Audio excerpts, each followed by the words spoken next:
the 3-year-old Colt Pace.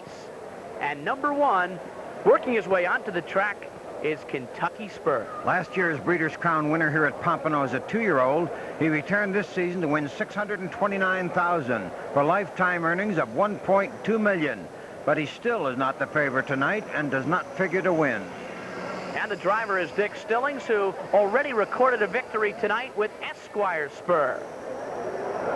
Number 2 is How About It? A late season sensation as a 2-year-old last season when he won over $500,000. He's had trouble finding the range this year and has won only once, making him a rank outsider tonight. The driver is Tom Houghton, the son of the late, great Hall of Famer Bill Houghton. He now commands the powerful Houghton barn with the same class. Number 3 is Over the Wall. This $225,000 winner this year was sold to his present owners, Terry and Martha Hunt of Crown Point, Indiana, about a month ago. And they shoot for the moon tonight in the toughest of company. The driver, John Campbell, who already has 2 wins tonight. I have here on my notes that he came into the Crown with 12 wins, and I left it blank because now he's won 2 more, and he's won 14. Number 4 is Goalie Jeff. The overwhelming choice for 3-year-old Pacer of the Year. He justified trainer Tom Artandi's confidence as a $400,000 purchase last April by winning most of the division's major stakes and almost $1.5 million this season. He should win as he pleases. He was tremendously impressive here last week in his Pompano debut. Goalie Jeff, who really, I guess, became a star at the Holmes at the Meadowlands. Mike LaChance, the driver, 5,500 career wins, 3rd in the all-time list behind Hervé Filion and Carmine Abatello. Number 5 is Tyler's Best. Tyler's Best is not likely to be good enough, at least not good enough to handle these. He's wandered into very deep water here. The driver is Walter Paisley, the youngest driver ever in the Hambletonian at age 19. He campaigns in Chicago year-round. Number 6 is Kick Up a Storm. He's a full brother to the major star Ramblin' Storm and a solid performer in his own right, as his $636,000 in earnings, $472,000 of it this year, indicate. But Goalie Jeff blocks the way. The driver, Ronnie Waples, who's having an outstanding evening with 1 first and 1 second. He has also pulled an upset in this division before. He once piloted Armbro Dallas to a stunning win over Annihilator. Not in the Crown, though. Number 7 is Hostile Takeover. There won't be one here, at least not as far as this colt is concerned. He's a very nice colt, but not an absolute top one. The driver is Bruce Ranger, and despite his youthful looks, he's one of the busiest and most successful catch drivers at Pompano Park. Number 8 is Arbitrator. Here's another colt trained by biologist Ann Schlichtig, whom we mentioned earlier, a graduate of Tulane. She's talented and he's capable, but not enough to beat these. Sounds like a Wall Street show, Stan. Hostile Takeover, Arbitrator. The driver here is Mickey McNichol, 4th in all-time Breeders' Crown standings with over $1.3 million. And number 9 is Armbro Harrier. Another $100,000 winner this season with a very little shot here. The competition is just too tough for him. And the driver, Chip Noble, may not have the national reputation, but he's a 3-time North America percentage driving champion. There's a good look at the 36-year-old Sam Noble. You know, harness racing is big business. Millions of dollars can be made or lost with the success or failure of a stallion. Cam Fella may be a relatively young sire, but already he's rewarded his investors. And while the former champion grazes in grassy knolls, his offspring are tearing up tracks across North America. Fella, he was an incredibly game racehorse. The charismatic pacer never missed a dance, whether it was in Canada or the United States. Cam was a 2-time Horse of the Year and finished his career with 28 consecutive wins. Owned by the Cam Fella Syndicate, the horse now stands at Dream Air Farms in New Jersey, where Bob Bonney is the managing partner. I can't take credit for Cam Fella. That, Norm Clements had the good fortune to race Cam Fella and, look after his career as a racehorse. And then I believe Norm with his partner, Norm Faulkner, and I believe Ed Freeberg and Greg Coleman put together the syndication on Cam Fella after his 3-year-old year or just prior to his 4-year-old year. And they were very successful in getting, a lot of good breeding operations and, various farms in on the horse. And, you know, it certainly had, you know, a significant effect in getting the right kind of mares to the horse the first couple of years. But Norm Clements was the, I would say, was the guiding force behind Campfella. But Bob Bonney is now responsible for Campfella's role as a stallion. And in a sense, Three Mare Farms is a showcase for that great racehorse and brilliant young sire. We purchased the farm from Ed Friedberg in 1985, and as part of that purchase, assumed the rights to lease to Campfella. So we've been breeding. We had owned shares in the horse prior to that, and had bred to the horse prior to that. Obviously, Camptastic, the first crop of Campfella, was before we were here. He was a foal of 86. Excuse me, a foal of 85. And so we bred him in 84 before we were actually in here.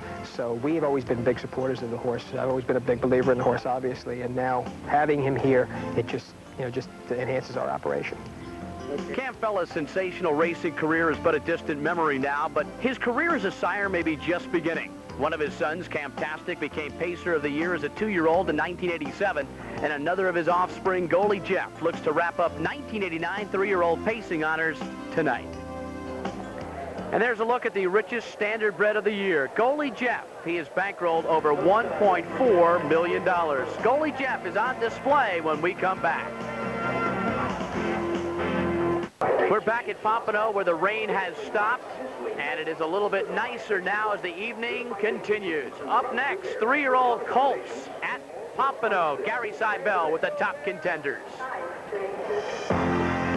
If there's been one goal for this group of 3-year-old pacing colts since late June, it's to score against Goalie Jeff. A bay son of Campfella, the horse they called the pacing machine, Goalie Jeff began to set the harness world on fire with his upset win in the North America Cup at odds of 45-1. Along the way, while riding the crest of success, Goalie Jeff added the Little Brown Jug to his list of wins, giving his hard-fought all in the first heat and then coming back for an easier time of it in the final. He didn't stop there, traveling south to Lexington, Kentucky to capture the Bluegrass Stake in 151-2 over main rival Kentucky SPUR.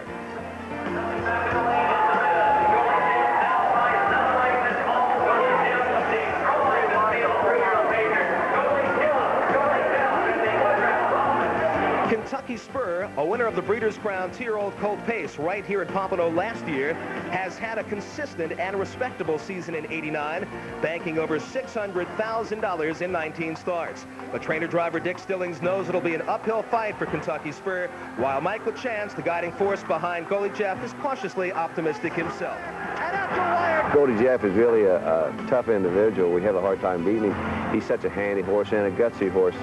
We was lucky to beat him at Lexington, but most of the year I've always seen he's behind, so to say I could beat him, it's very unlikely.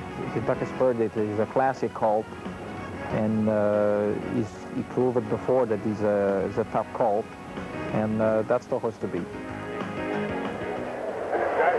And there's a look at number 3, over the wall. The helmet camera is fixed atop the head of John Campbell. It's very small. You can see it, and this is what it looks like. Over the wall, John Campbell will have the helmet camera, and we'll be focusing upon it. Campbell did not have much luck with that helmet camera earlier with Park Avenue Joe. Well, we'll see where he goes here. He's got a lot of tough competition in this one, of course, and particularly with Goalie Jeff, who has been dominant in the division, has won most of the money-winning championships, and looks like he is clearly the 3-year-old pacer of the year. 1-5, the odds on Goalie Jeff. Kentucky SPUR is really the only other colt getting a serious look here. Long shots all the way from 6 to 9, and they score 9 across at Pompano, so no one will have to score from the second tier. This is the final ever race for Kentucky SPUR, who will be retired to stud following this race tonight. He will stand next year at Hanover Shoe Farms of Pennsylvania, where he will get a book of some of the outstanding mares in the sport. Hanover Shoe, the biggest farm in the world, and Kentucky SPUR will have a full opportunity. Don't forget, we still have the 2-year-old filly Pace to show you, which was taped earlier tonight. And we hope to share that with you following this race, which is the 10th race on the card, but the last live Breeders' Crown race in this spectacular. There's Over the Wall once again with the helmet camera on top of John Campbell. Over the Wall, 6 wins, 17 starts this year, trained by Chuck Sylvester, one of the very best. Gary Seibel will take us through this live race, the 10th 3-year-old Colts, Goalie Jeff on display. Gary? Well, Bruce, as you mentioned, final Breeders' Crown event of the year and of the night, and they round the final turn. This field is in motion. Great field of 3-year-old pacing Colts here, and of course, the one who beat his Goalie Jeff, extremely impressive in his first out at Pompano, and we're going to find out right now. They're off and pacing on the inside, going for the lead quickly. That is Over the Wall, right alongside. Goalie Jeff leaves, and now they're joined by Arbitrator from the outside. 3 of them across the track into the first turn. How About It comes away 4th, and right there racing in 5th. That is Kick Up a Storm, and as they race around the first turn, Goalie Jeff and Over the Wall battle it out. Arbitrator is right there, followed by How About It and Tyler's Best. There by the opening panel, 28 seconds flat. Now they come by the stands the first time. On the outside, Goalie Jeff takes a short lead. On the inside, Over the Wall now yields and gives way. Right there, 3rd on the outside. Arbitrator now puts the pressure on. 4th on the rim, Tyler's Best is going up. On the inside, it's How About It. On the move, Kick Up a Storm, followed by a Hostile Takeover. Kentucky SPUR is locked in at the rail 8th. And Arbitrator right there, that is Armbro Harrier. They race over to the half on top. Goalie Jeff, he's cleared.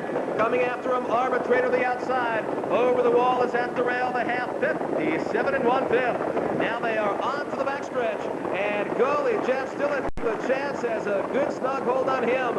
Arbitrator 2nd, Over the Wall is at the rail. Tyler's Best on the outside 4th, How About It 5th. In 6th, Kick Up a Storm on the outside, no, going up. It's Hostile Takeover. Kentucky SPUR shuffled back. Armbro Harrier the rail, 3/4 in 1:25 flat. That 3rd quarter, 27 4. And as they race around the final turn, it is all Goalie Jeff turning in an awesome performance here. It is definitely a horse of the year, 3-year-old pacer of the year performance, and he's coming to the wire all by himself, chewing up ground with every stride. Everybody's far back. Goalie Jeff under the wire on an off track in 1:54 1. Well, Bruce, I don't know what else you can say about that. Goalie Jeff certainly put any doubters to rest, and a huge effort there, just walking away from the rest of the field. An easy, easy winner. I think the best word to describe Goalie Jeff is awesome. Winning the Breeders' Crown, winning the Little Brown Jug, winning the Prix d'Eté, winning the Adios, winning the Oliver Wendell Holmes, winning the Dancer, winning the Bluegrass, winning the Tattersalls, and definitely winning 3-year-old pacing Colt honors tonight. Goalie Jeff went off at 1-9 and came home the easiest kind of winner. Bruce Beck and Stan Bergstein back at Pompano, where Goalie Jeff has romped. The Center Ice Stable, 9 people with disparate occupations, one in the poultry business, one a boxing promoter, one a funeral director, Bernie Mann, who owns the New Jersey Nets basketball team, a real estate broker, a businessman. The 9 of them put up $400,000 last April to buy this colt, and one of the partners also is the trainer, Tom Ortandi, who came from Budapest, Hungary when he was 13 and trained last year's and this year's Little Brown Jug winner, Goalie Jeff and B.J. Scoot last year. Let's go to John Pavlak in the middle of that wild winner's circle. Michelle Schatz, I don't know where the bottom of this colt is, but he is fabulous. Coming by the early leader there, John's colt, right at the quarter-mile mark and drawing out. In a moment, we're going to look at the isolated replay and take you all the way around through this fabulous mile on a sloppy track in 54 1. All right, Mike, here we are at the start. Tell us a little bit about your early strategy. Well, I just took my time to get to the front, and because I want to cut the mile, and I saw that an outside horse left, and so that's why I took my time to get to the lead, because I want to stay in front. I didn't want to let nobody go. Not to take anything away from Over the Wall, but he was no danger to keep you parked. Well, not really, and the horse that I was concerned about was Kentucky SPUR, and I saw that he was back going to the half and 57 in the piece, so that's why, like in the backstretch, I opened up a little. I just didn't want to give him a chance to get close to me, though it could change the race. So. And from here on out, what was your strategy as far as trying to rate the quarters? Well, just trying to rate like slow fraction into the half, and like I said, I was worried about Kentucky SPUR, and I just didn't want to let him come close to me in the backstretch, but that was it. Now here's a challenge from the outside. Yes, but that was the horse that was parked right from the beginning there, and he was no threat to me. Mickey McNichol. Okay, we're going to approach the half, 57-1. It means the second quarter of 29-1. Already a little bit of a breather. Yeah, for a horse like Goalie Jeff, quarter in 29-1, he was just walking for him. Pocket change, and from here on out, it's not going to change. Really, I thought his best race of 1989 was maybe his elimination of the Little Brown Jug. Impressive for a different reason. He had to come from far back late. But here, he's out on his own. He does not appear to be one of those colts that gives up when he's on the lead. Now, for all as many starts as he's got this year, the colt is just in unbelievable shape at this time of the year. You know, I have to give him a lot of credit to Tom Artandi to keep that colt going all year like that. And he raced a 7-time double lead, and the colt is still going better than ever. So, you know.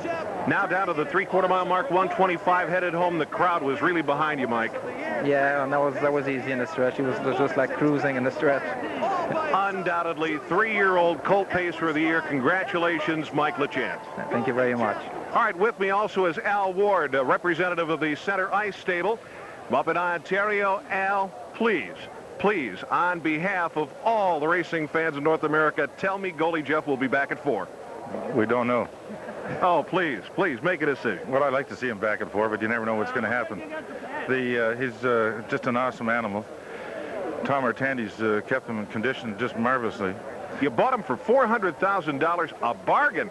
Well, it seems at this time, but back when we bought him here at Pompano last March, we didn't know whether it was a bargain at that time, but it's with Michelle and especially Tom Artandi. He's just an amazing trainer to give a horse that's conditioned this horse, kept him as strong as he has throughout the whole year. And as you said before, Michelle, that race that he did at the elimination at the Little Brown Jug, after that, everybody has the respect for this horse that he deserves. Al Ward speaking on behalf of Center Ice Stable. Here are the prices on this run. No doubt about it right here. Our congratulations, Goalie Jeff, trainer Tom Artandi, Al Ward, and Michelle LaChance. Back to you, Bruce. Well, this one's not going to make anybody rich. Goalie Jeff returning to 22-10-210. Price is okay. Kentucky SPUR came up a monstrous effort to finish second. He was well shuffled back, 210 and 210. Hostile Takeover, 210. Time of the mile, 154-1 on a track that has been hit by rain much of the evening. And Phil Sanfilippo, Director of Sales, Promotions, and Publicity, Certified Vacations, making the presentation to the Center Ice Stable, the breeder Charles Michael, the trainer Tom Artandi, who gives credit to Mark Lowe, the fine young trainer who broke this one and handled him as a 2-year-old. Goalie Jeff winning the Breeders' Crown in impressive and outstanding fashion.